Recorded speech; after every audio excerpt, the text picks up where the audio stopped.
आप देख रहे हैं न्यूज नाउ 24/7 ताज़ा खबरों के लिए हमारे साथ बने रहें। बिहार की राजनीति में बयानबाजी एक बार फिर तेज हो गई है। जेडीयू के चीफ स्पोक्सपर्सन नीरज कुमार ने तेजस्वी यादव पर तीखा हमला बोला है। उन्होंने कहा कि ये स्वाभाविक है कि तेजस्वी यादव की समझ सीमित है क्योंकि उनका राजनीतिक बैकग्राउंड उसी तरह का रहा है। नीरज कुमार ने बिना नाम लिए उनके परिवार पर भी निशाना साधते हुए कहा कि जिन लोगों का राजनीतिक इतिहास विवादों से भरा रहा है उनसे गंभीर और संतुलित राजनीति की उम्मीद करना मुश्किल है। उन्होंने कहा कि बिहार अब उस दौर से आगे बढ़ चुका है जहां व्यक्तिगत आरोपों के बजाय विकास और सुशासन पर ध्यान दिया जा रहा है।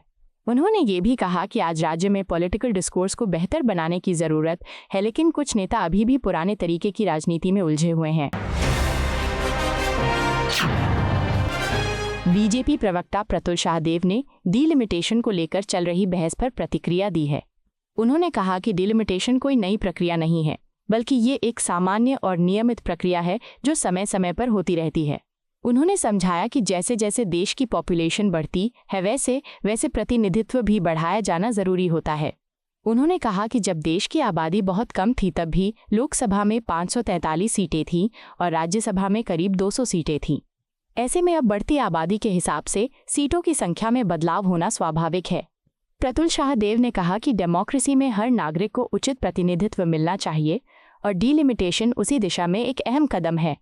उन्होंने ये भी कहा कि इस प्रक्रिया को राजनीतिक नजरिए से देखने के बजाय संवैधानिक और प्रशासनिक नजरिए से समझना चाहिए। जेडीयू सांसद संजय कुमार झा ने प्रधानमंत्री नरेंद्र मोदी और मुख्यमंत्री नीतीश कुमार के रिश्तों को लेकर बयान दिया है। उन्होंने कहा कि प्रधानमंत्री ने हमेशा नीतीश कुमार का सम्मान किया है, चाहे दोनों पार्टियां राजनीतिक रूप से साथ रही हों या नहीं। संजय कुमार झा के मुताबिक दोनों नेताओं के बीच व्यक्तिगत स्तर पर हमेशा एक सम्मानजनक संबंध बना रहा है। उन्होंने कहा कि राजनीति में मतभेद होना स्वाभाविक है, लेकिन व्यक्तिगत संबंधों में सम्मान बनाए रखना ही एक परिपक्व नेता की पहचान होती है। उन्होंने ये भी कहा कि प्रधानमंत्री द्वारा नीतीश कुमार के बारे में जो बातें कही गई हैं वे पूरी तरह वास्तविकता पर आधारित हैं। संजय कुमार झा ने कहा कि देश की राजनीति में इस तरह की सकारात्मक और सम्मानजनक सोच की जरूरत है जिससे लोकतांत्रिक व्यवस्था और मजबूत हो सके।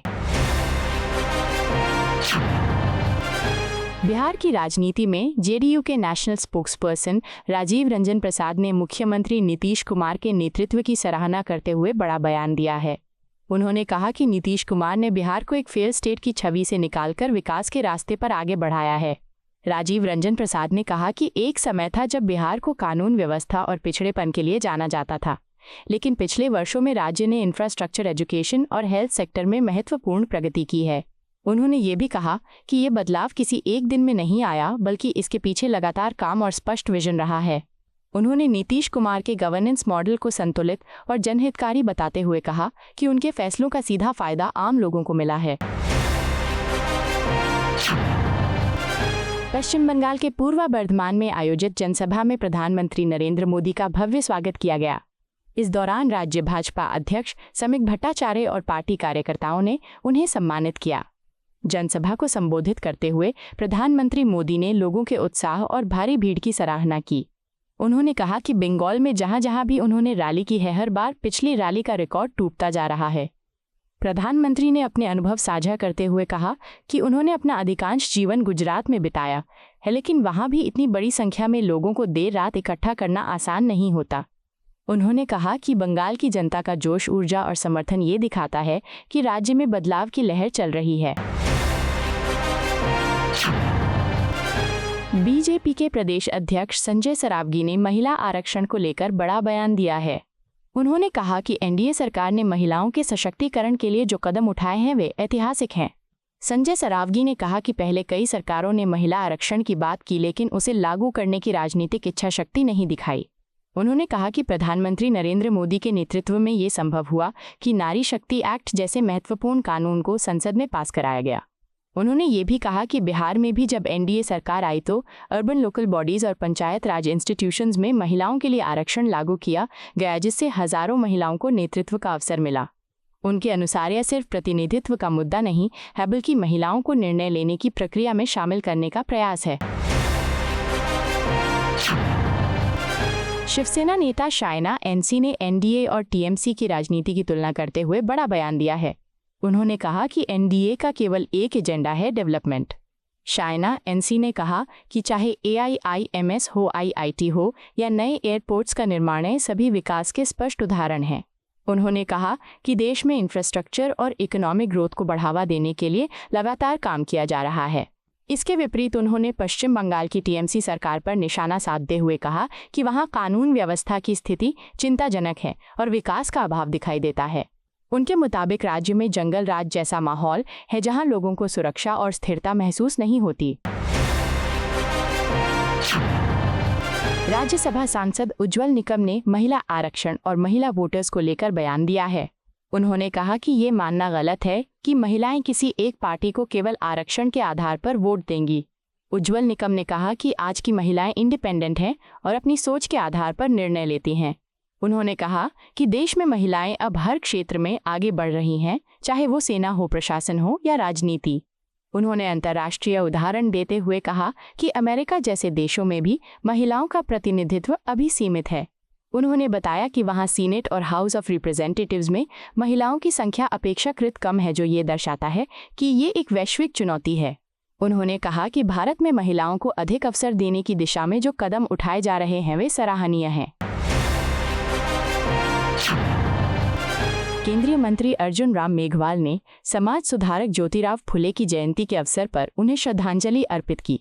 उन्होंने कहा कि 11 अप्रैल का दिन देश के लिए बेहद महत्वपूर्ण है, क्योंकि इस दिन महान समाज सुधारक ज्योतिराव फुले का जन्म हुआ था। मेघवाल ने कहा कि इस वर्ष उनकी 200वीं जयंती मनाई जा रही है, जो पूरे देश के लिए गर्व का विषय है। उन्होंने बताया कि फुले ने समाज में समानता, शिक्षा और सामाजिक न्याय के लिए ऐतिहासिक योगदान दिया।